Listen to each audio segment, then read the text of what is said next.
Hey everybody, what's going on? Welcome back. This is yet another Trade Dissections video. Randomly sudden, I know. That'll be okay, you guys will live. So this one, the reason it's coming out so quickly is because it's pretty short. Why is it short? Because it only took place in 2019. I wanted to do it though, primarily because the ramifications in it are very large indeed. Um, it's much smaller than Ulf Samuelsson. Strangely, as you can see, it still involves the Pittsburgh Penguins. So, what are we talking about today? We are going to talk about the Jared McCann trade. So specifically, this would be Jared McCann from the Florida Panthers to the Pittsburgh Penguins. So who is Jared McCann? Well, he's a forward. He's bounced around the league a bit. Started in Vancouver, wound up in Florida, went to Pittsburgh, and then we'll take it from there. Is he any good? He's decent.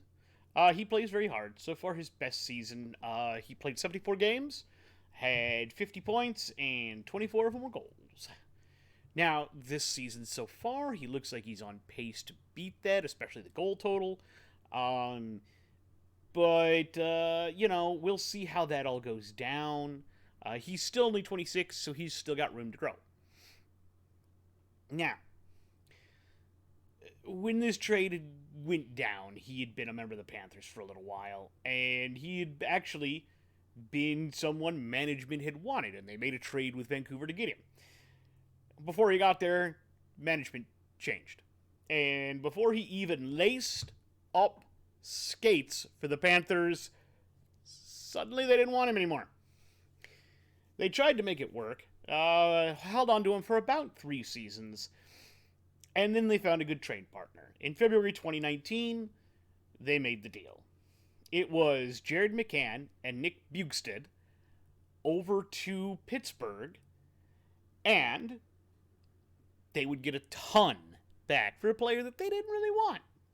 Coming back, Derek Brassard, Riley Sheehan, a 2019 second rounder, number 52 overall, a 2019 fourth rounder, 104 overall, and a 2019 fourth rounder, 114 overall. Look, we're going to look at the Pittsburgh side first because it's going to take less time and it's going to be a little bit easier. So, did McCann work out in Pittsburgh? Sort of. He actually began to establish himself in Pittsburgh away from Florida, began to get some regular playing time.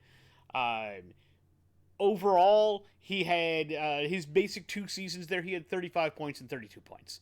So much better than what he had been doing in Florida, and good enough that somebody came calling and wanted him. So they struck a deal. What was the deal? Well, let's take a look. Jared McCann went to the Toronto Maple Leafs for Philip Hollander and a 2023 7th round pick. This is kind of funny because Hollander was part of a deal they had made earlier where they got Kasperi Kapanen. And we may look at that deal at some point in time, but it's also really young. But Hollander had been in that deal and went to Toronto. So they went and got him back. So that was kind of funny. How did McCann do in Toronto? Honestly, he didn't. But that's no fault of his. The world stopped due to COVID, and then it was the expansion draft for Seattle. They left McCann exposed, and Seattle grabbed him. He's actually done the 50 point season was his first season in Seattle, and he's still there in Seattle now. Looks like he's going to do pretty well. We can't talk about the 7th rounder because, well, frankly, it's 2023 and that draft hasn't happened yet. Hollander is very young yet. He's only played 3 NHL games. He's spent a lot of time in the AHL lately. He's only 22. Gonna have to kind of see how it develops. Nick Bjugstad. Nick Bjugstad is a weird case. He's had good years. He's had bad years. He's more of a solid bottom 6, middle 6 guy. Decent enough on his own. Played well enough in Pittsburgh that the Wild came calling about him, and they made a deal.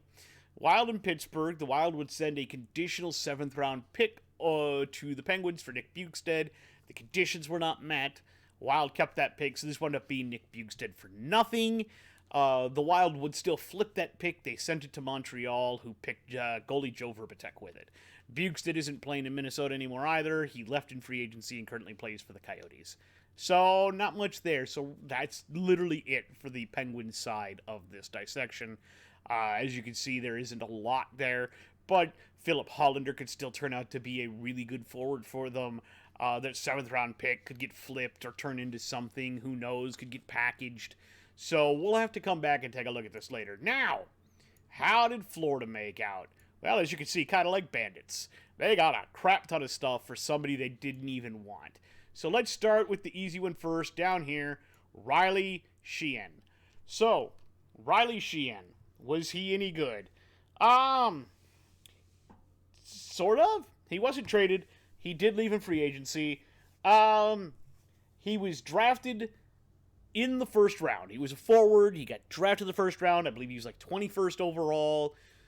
A lot of promise, and completely never lived up to it.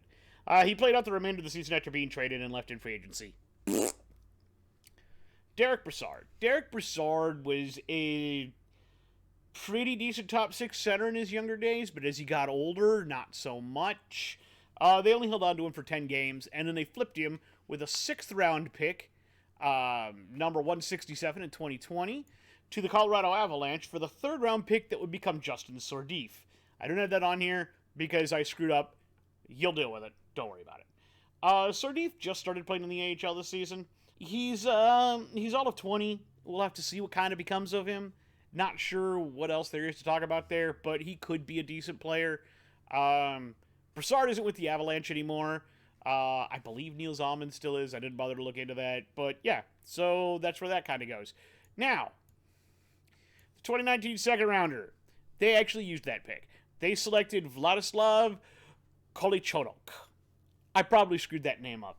Again, remember, I don't really care. So, Kolichonok. Was he any good? Well, he's a defenseman who can play both sides, left and right. He's 6'1", 185, currently is 21, but they didn't keep him. They flipped his AHL rights, along with Anton Stralman, and a 2024 second-round pick down to the Arizona Coyotes. What did they get back? A 7th-round pick. Look, this was a cap dump trade. Anton Stralman was older. He made like $5 million or $5.5 million at the time. The Panthers had no use for him, and they wanted to get rid of him. So in order to get rid of him to the Coyotes, they had to give up Koliachinook and a 2nd-round pick, a sweetener. They got back a 7th. Neither of those picks have been used, so we have no idea where that's going to go. So that little part ends there. Now, the last part is, honestly, it's seismic. It's more seismic than a butter bean right hand to your dome. Okay? Hang on. Buckle up, because here we go. So, the 2 4th-rounders were packaged together. What did they do with them? They sent them to Columbus. What did they trade it to Columbus for? The 2019 3rd-round pick, 81st overall, and they grabbed Cole Schwindt. Now, Cole Schwindt, he looks like he's going to be a decent forward. He's got some scoring potential. He's been doing well in the AHL. Now, why did I say that this hits harder than a butter bean right to the dome? Buckle up, Buttercup. So, this last season, Cole Schwindt got packaged with Jonathan Huberdeau, Mackenzie Weegar, and a 2025 first-round pick. What for? They sent it to Calgary. What did Calgary give them back? A 2025 4th-rounder and Matthew Tkachuk. Look, Matthew Tkachuk is a special player. He's young yet. I believe he's 25 or 26 years old. He's put up amazing numbers in Calgary, but when Johnny Gaudreau left, they were not going to be able to re-sign Tkachuk. He was very upset with that, and thus he left. He was going to be out. He used his leverage and got traded out, and then immediately signed a massive deal with the Panthers. Now, at the time, a lot of people thought the Flames didn't do so hot because both Weegar and Huberdeau were on expiring deals. Guess what? Both of them have been extended. They've both been locked up by Calgary, but this deal still doesn't look good for either side. Why? Huberdeau has honestly struggled pretty hard over in Calgary. He has not looked like the world beater that they expected him to be. He's certainly nowhere near the player he was last season. He's really, really had a tough time of it in Calgary. And Calgary as a whole has had a tough time of it, despite having Huberdeau, Uyghur, and signing free agent Nazem Kadri. That certainly, there's a problem there. I don't know what it is. I don't know why. Is what it is. Okay? So, what about Matthew Tkachuk? Well, he's been pretty much as advertised in Florida, but the rest of Florida hasn't been.